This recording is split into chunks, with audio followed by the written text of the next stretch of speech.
Hi, my name's Phil. I like talking about politics, and in this video I'd like to discuss the news that our International Trade Department has announced that, tired of being told to go away by President Biden when asking for a trade deal, our government is now trying to strike deals with individual states.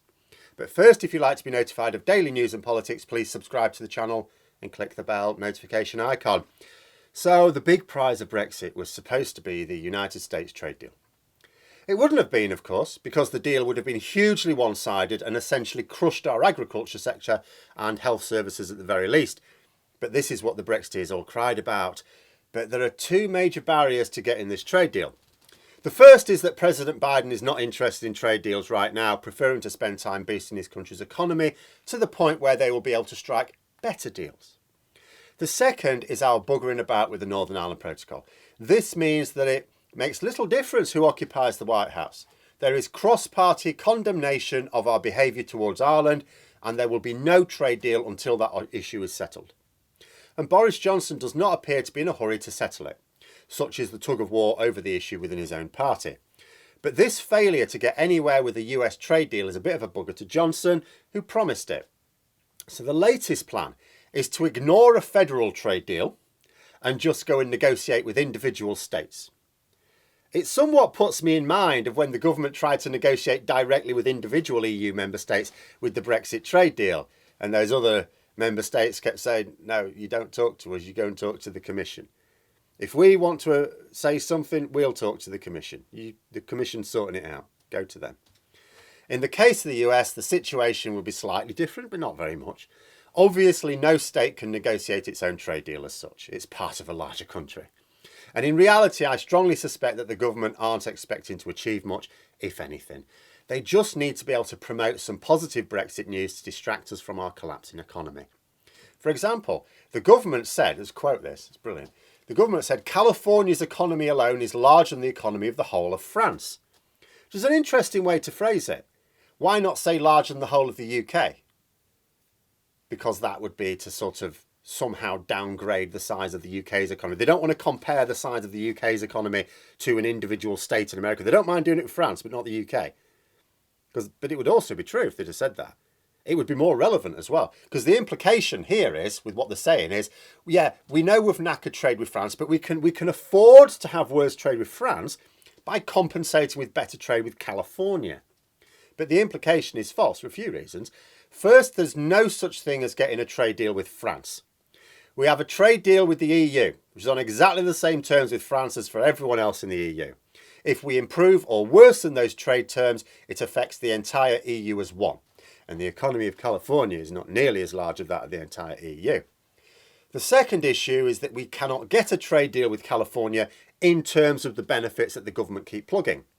For example, whenever this Brexit government talk about trade deals, they always talk about tariffs. Oh, I've got this trade deal. Oh, slash tariffs. Brilliant. As if that's the be-all and end-all of trade deals. But California doesn't have the power to negotiate a reduction in tariffs. Only the United States government can do that. So what else is there? Well, if we're talking about California, there would be the possibility of a deal to recognise qualifications, I gather. That could be useful in trading services, certainly.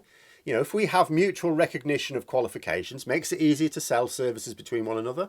That's possible with California. I'm told that they do regulate these things at the state level. But not all states do. So you won't be able to do that with each state. The third point to consider is that this announcement came after Penny Mordaunt visited the United States. Now, the Cabinet Secretary for International Trade is Anne-Marie Trevelyan. If you were engaged with major trade negotiations, I mean, this economy, California, the size of France. If you are going to engage in a major trade negotiation with an important economy, California absolutely, individually, would undoubtedly qualify as an important economy. You would send the Secretary of State, not her underling, not Penny Mordaunt. That alone suggests that this move is intended largely as a PR exercise than a serious attempt to boost trade. To me, it just sounds like every other Brexit move. The reality of Brexit was always going to be a disaster. And I don't mean failing to live up to the hype. That's everything in politics. Even the well-intentioned policies, they don't live up to the hype because it's impossible to sell anything to the public without hyping it up because people don't seem to want to bother for better. It's like, I'm quite pragmatic. I will vote for better. Might not be ideal, but I'll vote for better. Most people are, oh, you're only going to promise me better? Oh, I can't be bothered. They'll vote for super turbocharged new golden age, the likes of which only come round twice a millennium type of thing. Oh, yeah, I'll vote for new golden age, but I'm not just going to vote for better. But Brexit is an actual disaster. So now that this is obvious, we have to be told it's just growing pains, the rewards are just around the corner. Always with this government, it's about what they're going to do, what's going to happen. Everything is going to be marvellous in the future. It's never in the present, but always in the future. They've been in charge for nearly 12 years now and still spinning the same lines. Oh, Rome wasn't built in a day. Just give it more time. Things are coming along beautifully. Yeah, you'll see it anytime now. Same thing. They accept that Biden is not interested in a trade deal just yet, and that position is likely to persist for some time. They also probably understand that even if, the next election comes along and the orange one comes back to power, he won't do a trade deal because Congress won't let him while we mess about with the Northern Ireland Protocol. So they think to themselves, well, we'll just negotiate trade deals with individual states, as if that's even feasible. And if they manage to agree something with, say, California, they will hold it up as a major triumph. Maybe it will be an agreement on mutual recognition of qualifications, like I say. Maybe.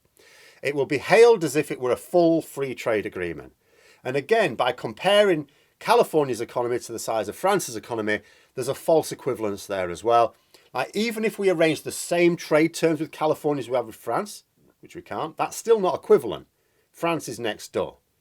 Even if all of the things were equal, you're always going to trade more with France than California because it's closer. California's thousands of miles away. France is like 30. Though I'm not convinced it necessarily takes less time to trade with France than California these days, because those queues around Dover aren't easing off at all. Then the final point to make is that it is not at all clear that individual states will even be interested in negotiating, even like the terms they do have autonomy over. Whether or not it's worth their time depends on what the benefit to them is. Like, the benefit to us, when I say us, I mean our government, it's entirely promotional. It's not economic.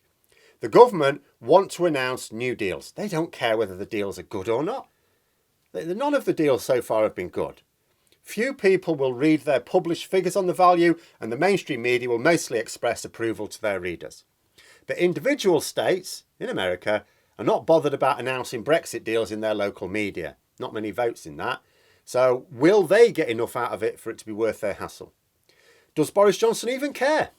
Is he getting enough positive press out of the intention to conduct these talks without ever having to produce anything at the end of it? But those are my thoughts. Let me know yours in the comments below. I hope you found the video interesting. If you did, don't forget to click the like button. If you'd like to support the channel further, please also click the Patreon link for details. And until next time, I'll see you later.